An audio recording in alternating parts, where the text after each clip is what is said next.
Hey everyone, back again. Welcome back to another video review. This time we're going to be taking a look at the Transformers Robots in Disguise episode, Pilot Part 2. So, pretty much the episode continues where we left off last episode, where Underbite's going after Denny, and because technically Underbite, whatever Underbite eats, metal or whatever, he becomes increasingly stronger. Like, no joke. It's just insane with him. So anyways, he pretty much eats a lot of stuff, and then Grimlock is free from his stasis cells, I mentioned.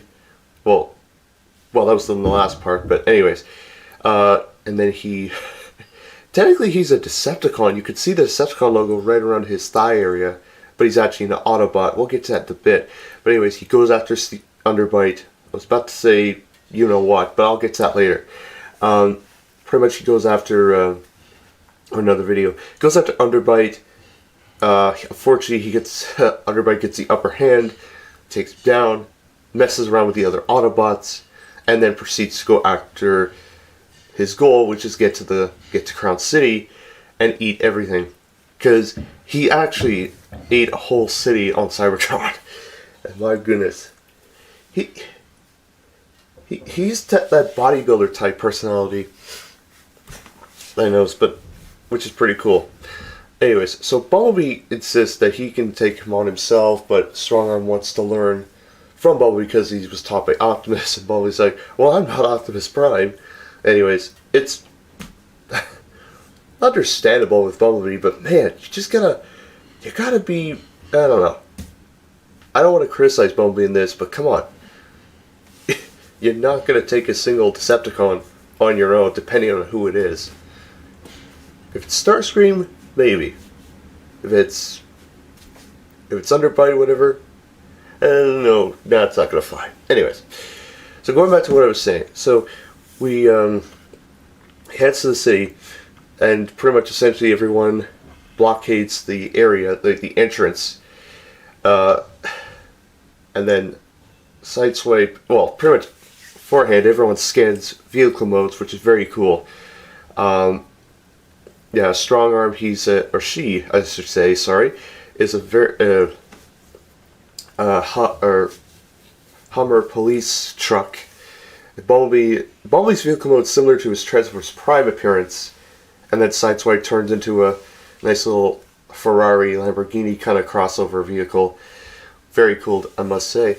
So yeah, Sideswipe and Russell, they have pretty much essentially there's this trailer with a bunch of stuffed beavers and popcorn in it, and essentially they use that as bait to chase Steeljaw down to a quarry. And at the quarry, they pretty much everyone, including Denny with his very, very, very old truck. It's serious, it looks like 1950s style truck. Anyways, everyone essentially tries to push Steeljaw off the cliff, no avail. And then of course he eats the beavers and popcorn, and then he's about to eat the truck that Danny's inside. But to the surprise of everyone, Optimus Prime comes out of nowhere and throws Underbite to the bottom of the quarry, and just essentially he gets tobernized by Optimus Prime. I'm not lying, that's amazing. Seeing Prime in his new look is pretty cool. A lot similar to his Beast Hunters counterpart, with a little mixed crossover with his original Prime form before he gained his Beast Hunters form in Transformers Prime. Anyways, he commends Bumblebee for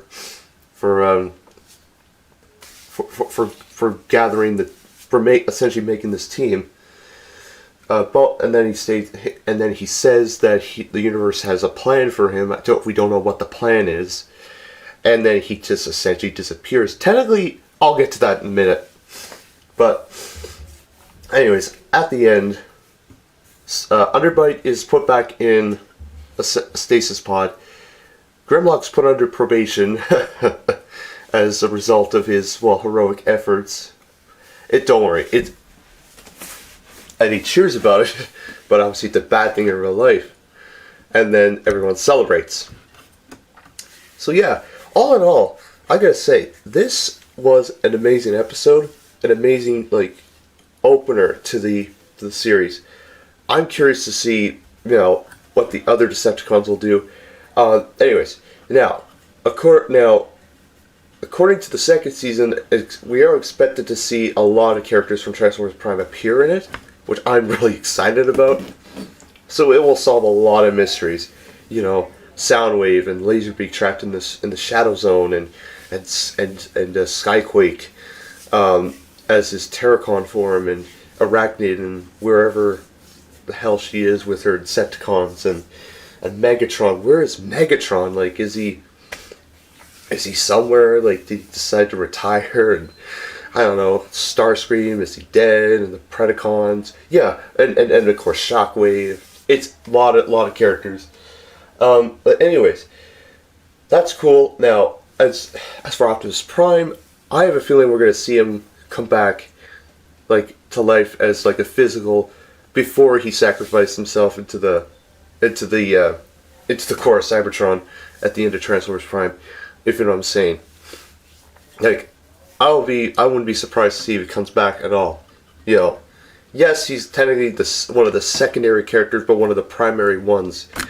But, anyways, seeing the reactions between Bumblebee and the Autobots and the humans was pretty priceless. And all in all, I'm really satisfied. I'm really excited to see the next episode.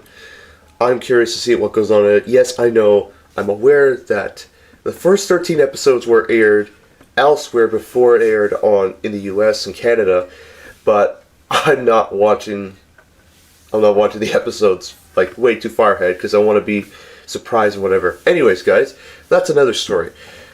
So yeah, that's my video review of the Transformers Robots in Disguise episode pilot part 2.